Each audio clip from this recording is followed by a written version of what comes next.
So this isn't your typical "my wife cheated, help me" post. Though yeah, spoiler alert, betrayal's involved. But what kicked it all off wasn't a screaming fight or catching her in the act. It was a damn book. My wife handed me How to Talk to Anyone by Leo Lowndes like it was a self-help life raft. We'd been married for 6 years at that point, together for 9. She slid it across the kitchen table one evening after dinner and said, "I think this could really help you. You're not bad at conversations, just, you could be better." That felt weird, patronizing. But she dressed it up like a caring suggestion, so I tried not to get offended. I cracked the book open, figuring it might sharpen my communication skills at work or help with small talk at her company events. I'm in IT. I'm not exactly Mr. Social. And honestly, the book wasn't bad. It gave me little tricks. Eye contact, mirroring, body language tips. Stuff I didn't think mattered, but actually started working. I started making connections with people more easily. I even got compliments on how much more engaged I seemed. But then something shifted. And looking back, I think that was her plan all along. Because around that same time, she started acting distant. Cold. She'd check her phone and laugh at messages I never saw. She'd suddenly need girl time every other night and get all defensive if I asked basic questions, like who's driving? Or will you be late? I didn't want to become that jealous, paranoid husband, the guy who snoops or accuses. So I doubled down on self-improvement. I kept reading. I watched videos. Hell, I even joined a local communication workshop, thinking maybe it was me. She acted proud, supportive even. "Look at you," she said once, while I was practicing active listening on her. "You're finally learning to connect." That damn sentence will haunt me. Things started to click weirdly around week 3 of me trying to connect more. I noticed a pattern.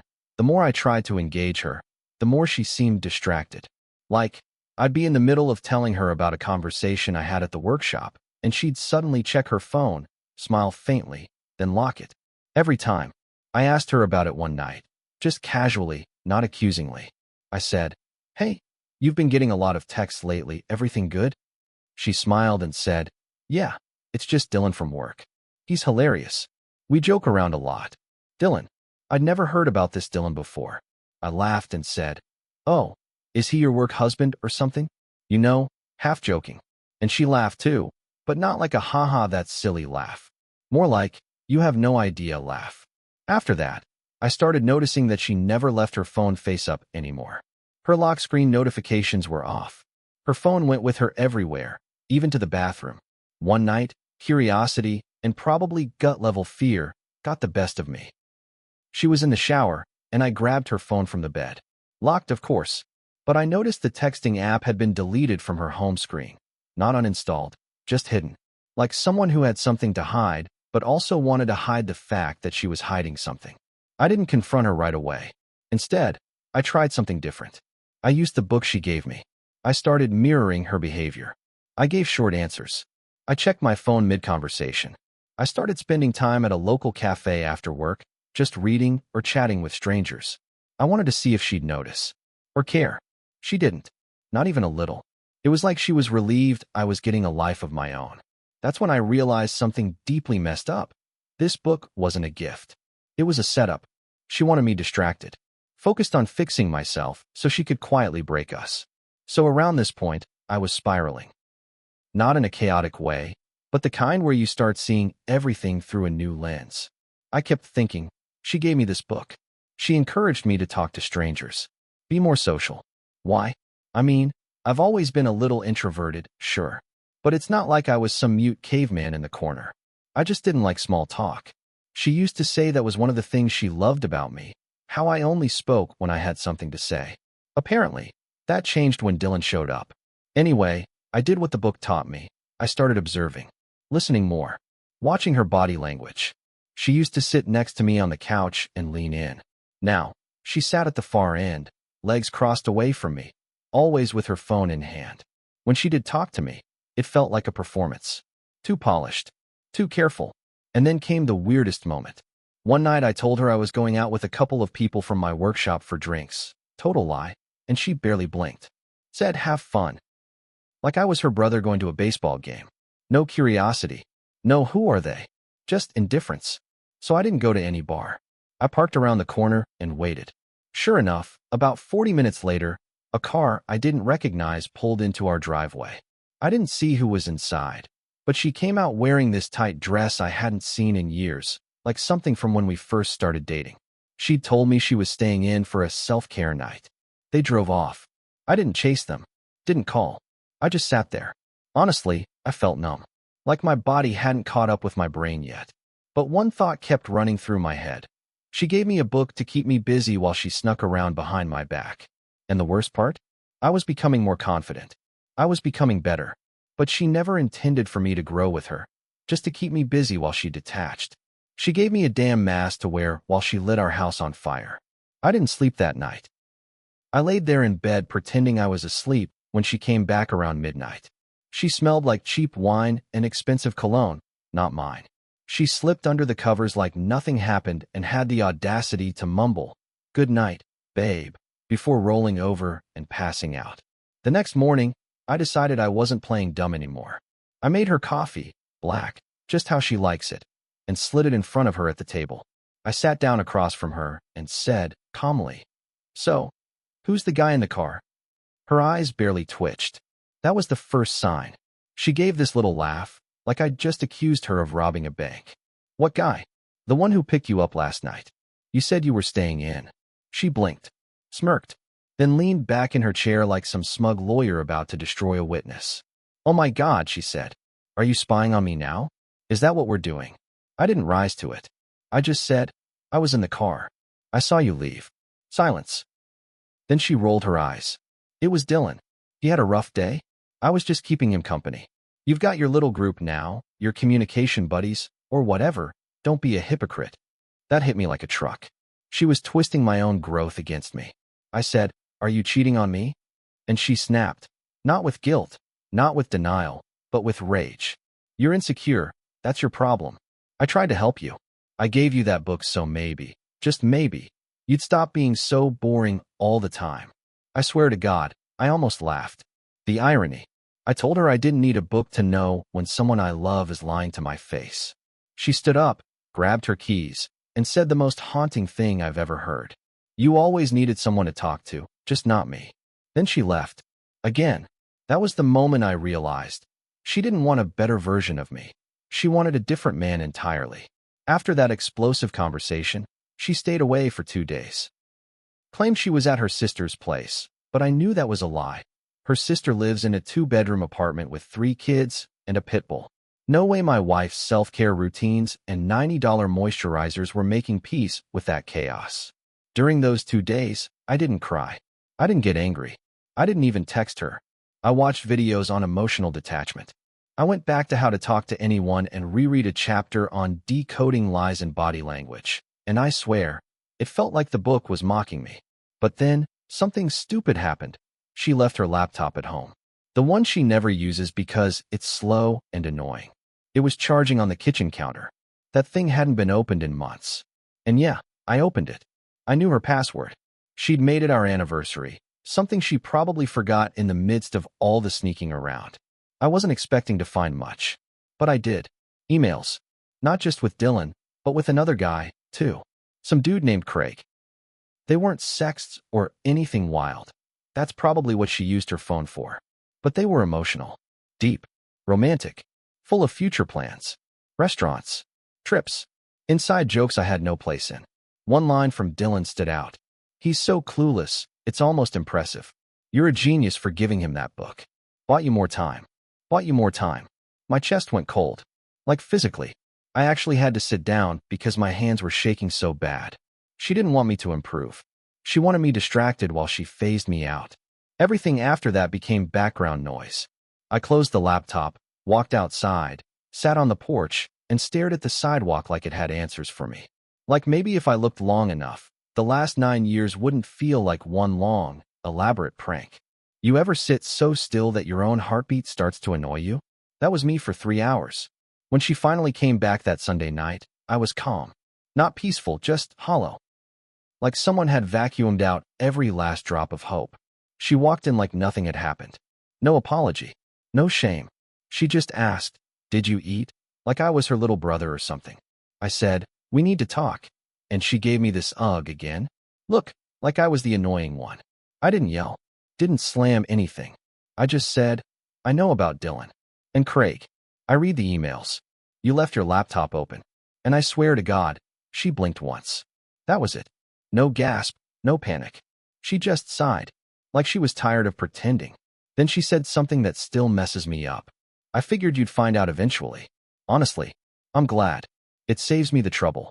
That hit harder than any scream or slap could have. I said, so that's it? You're just done. She shrugged. It's been done for a while. I just didn't know how to say it without you making it dramatic. Me? Dramatic? This woman had been living a whole double life, and now she's acting like I'm the inconvenience? I asked her, was any of it real? The years, the trips, our wedding vows? Me learning how to talk to people. Was that just for your convenience? And she said flat out, you stopped being interesting. I wanted someone who could keep up. You used to challenge me. You stopped. There it was. The brutal truth. She didn't want a husband. She wanted a project, and when it stopped entertaining her, she moved on like I was an outdated app.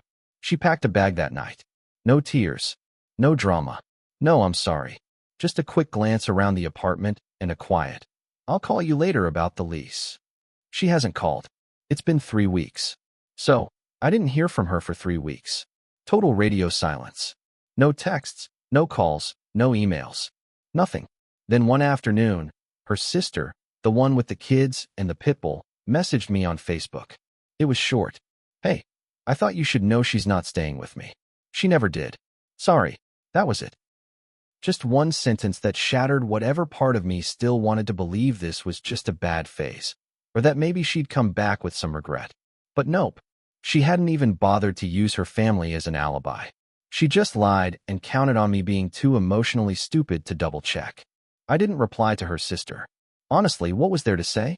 Thanks for confirming I married a sociopath. But something about that message lit a fire in me. I stopped sulking. I started digging. A friend of mine, let's call him Rob, works in digital security. We've been kind of distant since I got married because, ironically, my wife never really liked him. But I reached out, told him the short version, and he offered to help. He found her dating profile. 2, actually. One under her real name. One under a fake last name and a totally different age, 3 years younger. Same face, though. Same signature eyebrow arch, same fake, quirky girl who loves hiking caption. But guess what?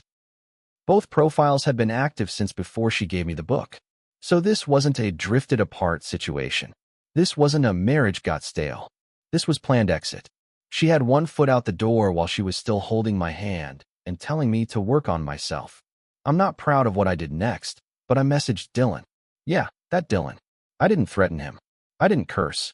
I just sent him a screenshot of the profile she used with Craig. The other guy? I said, just thought you should know she's running the same game on 2 of you. At least. He didn't reply, but the profile was deleted within an hour. So now I know. Even the man she cheated with got cheated on. I wasn't special.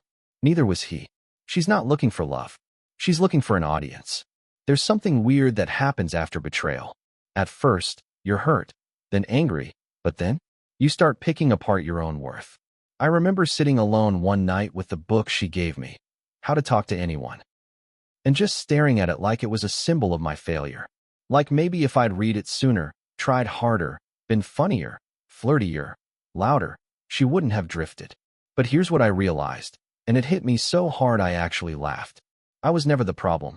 I was just too stable for her chaos. She didn't want real connection. She wanted constant validation, flirtation, newness, a parade of attention. Me becoming a better communicator didn't help the marriage. It made me more aware of what she lacked. The more I grew, the more obvious it became that she wasn't some deep soul who needed understanding. She was just hollow. And when I stopped playing the quiet, predictable husband, when I started showing up more confident, she panicked. Because now, I could see her clearly. And she hated that. I stopped blaming myself that night. I closed the book, tossed it in the trash, and opened a blank Word doc. I wrote, this woman tried to break me. She failed. And that felt better than anything I'd felt in months. I also started talking to people again, not because I needed to be better, but because I realized I like people. I just never liked having to perform for someone who kept a scoreboard in her pocket. By the end of that week, I deleted every picture I had of her off my phone, even the wedding ones. That wasn't our life. That was her mask. It happened on a Thursday afternoon. I was at work, reviewing a server migration report when her name popped up on my phone. No call, just a text. Hey, can we talk sometime soon? Just want to clear the air. I stared at it for a long time. Not because I didn't know what to say. I knew exactly what I wanted to say. I just didn't know if I should give her anything. The old me would have jumped. Called her immediately. Given her space to explain, apologize, or reframe it all as a mistake or a rough time. But that guy? He was dead. I waited a full 24 hours. No reply from me. Nothing. The next day, she sent another message. You don't have to hate me. Things just got complicated. I never meant to hurt you. It was classic deflection. No accountability. Not a single word that resembled the truth. Not a single mention of Dylan, Craig, the fake profiles, or the fact she lied about everything, even where she was sleeping. She wasn't trying to make peace. She was trying to reclaim control. Keep the door open, just a crack, in case Craig or Dylan flamed out. I didn't respond. You know what's wild? Not responding. Resisting the urge to finally tell her off or demand answers gave me more closure than any fight could have. Sometimes silence is louder than screaming. I think deep down, she expected me to lose it, to spiral, to beg. And when I didn't, that's when I won. That was the moment I truly let her go. About a week after her last message, I found myself at this quiet little cafe near my office. I'd been going there a lot. Just to read, decompress, or sit and not think. This time, I brought a book that wasn't self-help. Just some gritty crime novel. I was halfway through a chapter when someone sat at the table next to mine and said, "You always look like you're studying for the end of the world." I looked up. She smiled. Casual, not flirty. Just open. She introduced herself. Her name was Lena. She was a paralegal. We talked about books. Nothing deep. No dramatic confessions or weird flirtation games. Just real conversation. Easy. Unforced. But here's the kicker. I didn't feel broken while talking to her. I didn't feel suspicious or guarded. I didn't hear my wife's voice in the back of my head making me second-guess every word I said. Lena wasn't a rebound. She was a reminder that not every interaction has to be part of a strategy, that the right people don't need you to impress them with techniques and mirroring and conversation hooks. They just listen and talk back. She said something I'll never forget. I told her I'd been working on my communication skills, half joking, and she said, "People who want to get better are usually the ones who were never the problem." And it hit me like a truck. That book, that whole performance my wife pulled, it wasn't about helping me. It was about keeping me blind. But now, I was starting to see again. No, Lena and I didn't fall madly in love that night. We exchanged numbers. Grabbed coffee a week later. That was it. But I walked away from that cafe knowing one thing. I wasn't unlovable. I was just in love with the wrong person. After meeting Lena, I realized I had spent so long blaming myself for everything that happened, I forgot to be kind to myself. For years, I thought if only I was smarter, more charming, or better at talking, maybe she wouldn't have lied, cheated, and tossed me aside like garbage. But healing isn't about changing who you are to fit someone else's twisted idea of better. It's about forgiving yourself for trusting someone who wasn't worth it. So, I started therapy. Yeah, I know it's cliché, but it helped me unpack the anger, the shame, the endless what-ifs. I learned how to accept that people like her don't change, and I don't have to carry that weight. Most importantly, I learned to trust me again. Not the guy who needed a book to talk to people, but the guy who deserves honesty, respect, and love. I stopped hiding the truth from my friends. I shared my story openly. It was terrifying, but the support was overwhelming. And every time I felt like slipping back into that old self-blame, I'd remember Lena's words. People who want to get better were never the problem.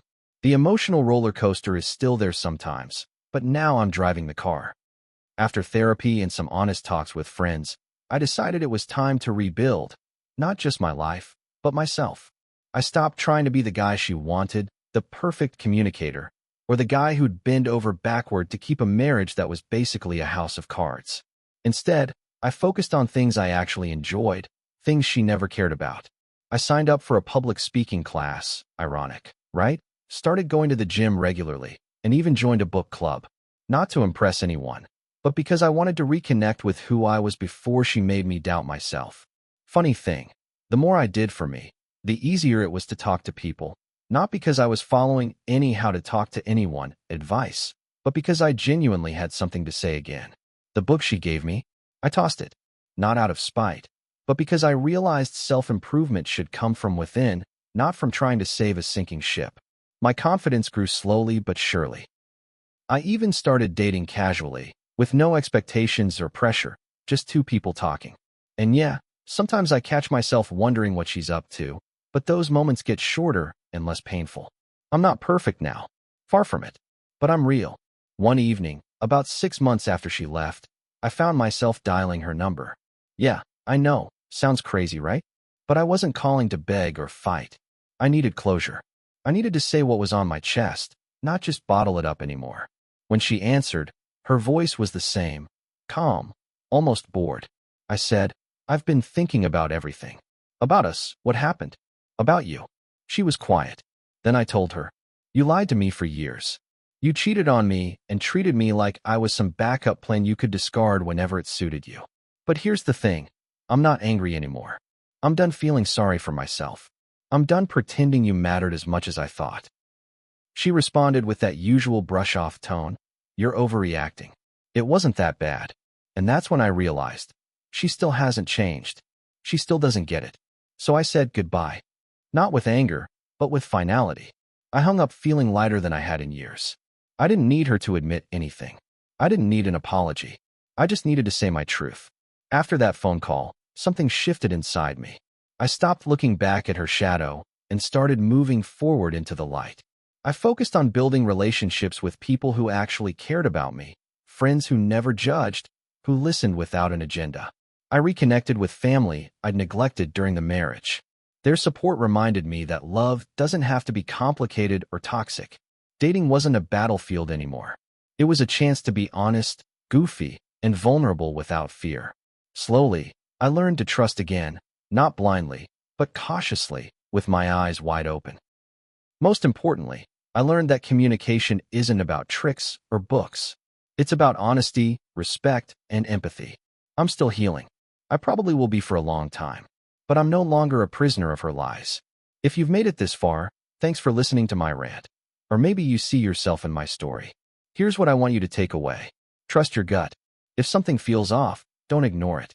I did, and it cost me years. Don't blame yourself for someone else's lies. No matter how many self-help books you read or how hard you try, some people are just toxic. Set boundaries and stick to them. It's okay to walk away from relationships that hurt you more than they help you. Healing is messy but necessary. Find your support system. Talk, cry, scream, whatever you need. Real communication isn't a performance. It's honesty, empathy, and respect. If you have to fake it, it's not real. You're not alone. There are people who understand and want to help. This whole mess taught me to value my voice, my worth, and my peace of mind over any relationship that drains me. So if you're stuck with a lying, manipulative partner, know this. You deserve better. You are better. And sometimes, the best thing you can do is walk away and start talking to yourself like a friend, not a victim. Thanks for reading.